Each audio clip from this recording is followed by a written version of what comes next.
2026 সালের 12 ফেব্রুয়ারি ত্রয়োদশ জাতীয় সংসদ নির্বাচন। এ উপলক্ষে সারা দেশের আসন সমূহ নিয়ে আমাদের বিশেষ আয়োজন আমার আসন। আমার আসনের আজকের পর্বে থাকছে ফরিদপুর 3, আর আপনাদের সাথে আছি আমি শুভ ইসলাম।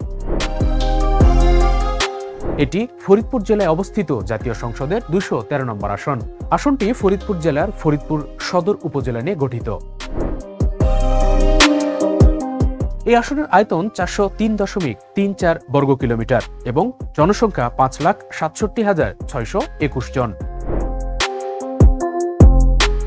এই আসনে মোট ভোটার 4,30,627 জন।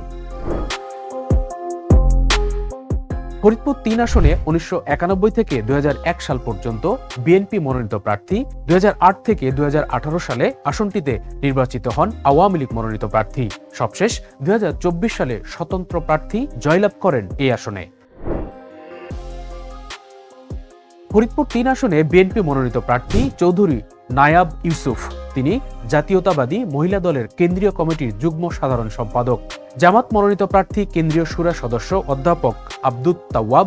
এনসিপি মনোনীত প্রার্থী জেলা কমিটির সদস্যা সৈয়দা নীলিমা দোলা। এই আসনে দুজন স্বতন্ত্র প্রার্থী নির্বাচন করবেন বলে জানা গেছে। তারা হলেন সাবেক স্বতন্ত্র সংসদ সদস্য AK আজাদ এবং নিউ ইয়র্ক ইয়াং রিপাবলিকান ক্লাবের সদস্য মোর্শেদুল ইসলাম আসিফ।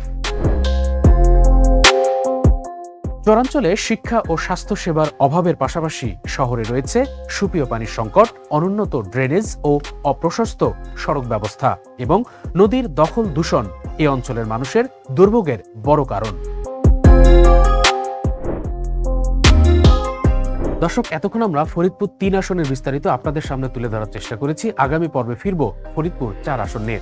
দর্শক, ফরিদপুর 4 আসনের যে কোনো ধরনের জনদুর্ভোগ আমাদেরকে জানাতে পারেন আমাদের কমেন্ট বক্সের মাধ্যমে। আমরা আপনাদের পাঠানো কমেন্টসগুলো বাংলা ভিশনের যে কোনো নির্বাচন কেন্দ্রিক প্রোগ্রামের মাধ্যমে দর্শকের সামনে তুলে ধরার চেষ্টা করব।